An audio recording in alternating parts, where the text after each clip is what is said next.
Hey, welcome to my YouTube channel. My name is Lauren Hardy, and in today's video, I'm going to share with you how to develop KPIs for your business. So I've been in business for myself for almost 10 years, and I've been managing employees for my business for over 6 years. So in that process, I learned about KPIs. Now, what KPIs are key performance indicators, and what they do is they use past data from your business to help you forecast the future. So I use KPIs very regularly to monitor employees, to check on the pulse of my business, and to make important business decisions. So in this video, I am going to share with you how I develop KPIs. What I found with developing KPIs is that it might take you some time to develop them. The reason is that you might start with some KPIs that you think have meaning to you and will tell you a lot, but after a while you may realize that those KPIs aren't really doing anything for you. They have no meaning. They're not giving you the data you need. So be patient with the process of developing KPIs. It's okay if you start maybe tracking 25 things to maybe realize after 4 or 5 months that you really only need to track 10.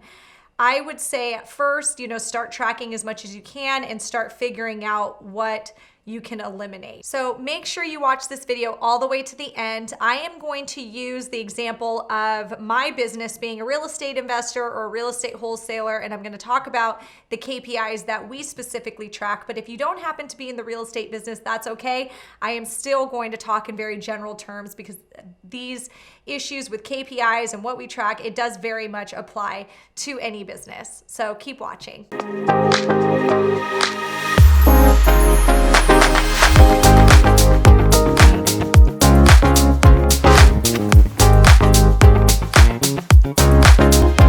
Okay, step number 1.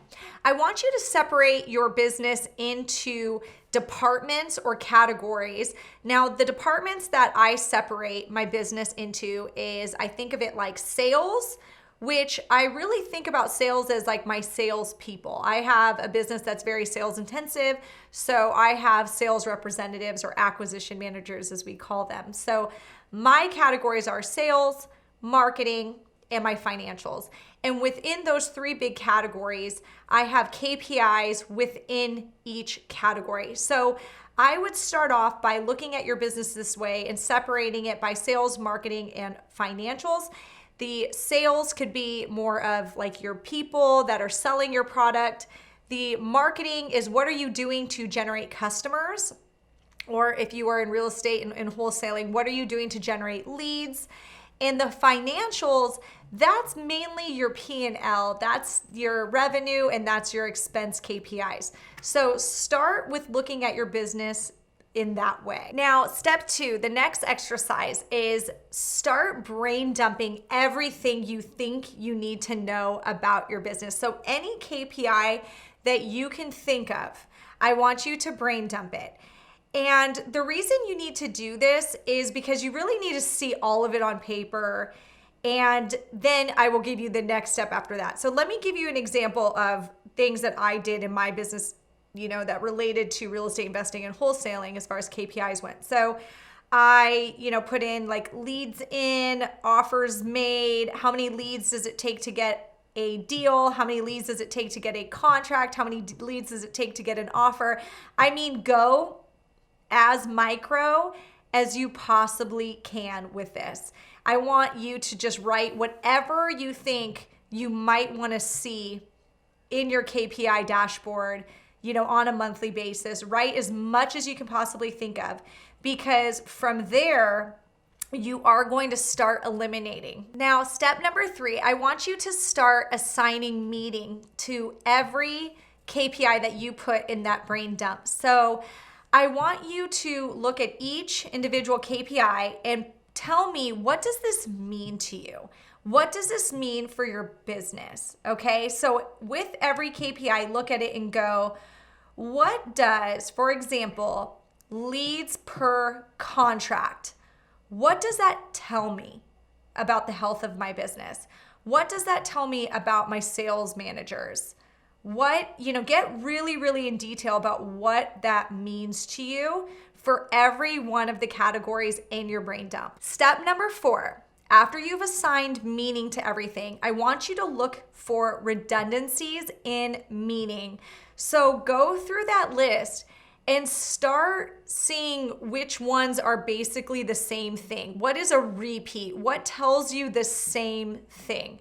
When you start seeing redundancies, you can look at, those items and say, which one tells me more? Which one do I not really need, and eliminate it. Because the point with KPIs is you really don't want to overload your brain with information. Your brain can only concentrate on so much. So for me personally, within every area, the sales, the marketing, the financials, I try to keep my KPIs under 5 items, because when it starts getting too big, I start losing interest. I'm not able to focus on what's important. And also, just pulling the KPIs on a weekly or monthly basis starts becoming tiresome. And the idea of pulling them again, you might become kind of like a bottleneck to yourself where you don't feel like pulling them anymore. You get tired of it. So the more that you have to pull, the less likely you're going to do it on a regular basis. But if you say, only have a few items you have to pull once a month, you're more likely to do it on a consistent basis. So don't make this too hard of a task for yourself. So in this step, look for redundancies. What KPI basically tells you the same thing, the same end result. So step number 5, and I already alluded to this a little bit, but keep it simple, stupid, okay? They say this a lot, KISS, and with KPIs, definitely keep it simple. Do not have too many KPIs that you have to review every single week or every single month, because you won't do it, I promise you. If it takes a full-time employee to pull your KPIs and review them, you've got too many KPIs. So if you are watching this and you happen to be a wholesaler or a real estate investor, I highly recommend starting with these very, very simple KPIs to start, and then you can start complicating it. But start with the simple: leads in, offers made, contracts, and your deals.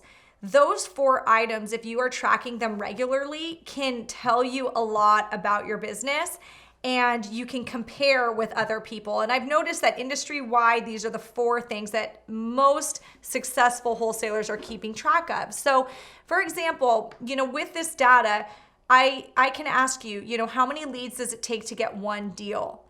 And from that data, you can look at it and go, is this territory very competitive because it takes me 100 leads to get one deal, where in another area, it might only take 20 leads to get one deal. It could also tell you that you have an acquisition manager or an employee that is burning through leads and not handling leads correctly.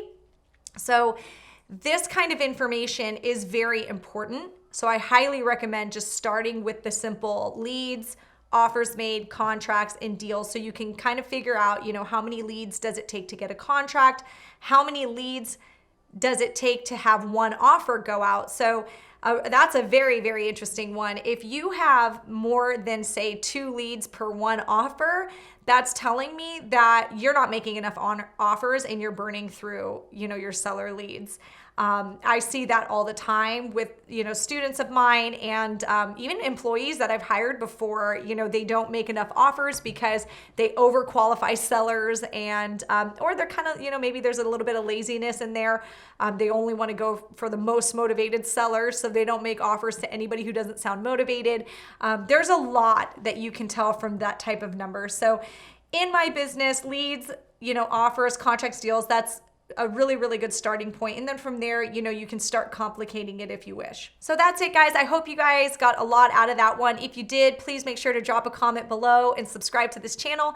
And if you guys want some more free resources on wholesaling, I've got a free wholesaling mini course at www.laurenhardyco.com. I've got a free flip deal analyzer and a free seller script. So make sure you check that out. Thanks so much for watching, and I'll see you next time.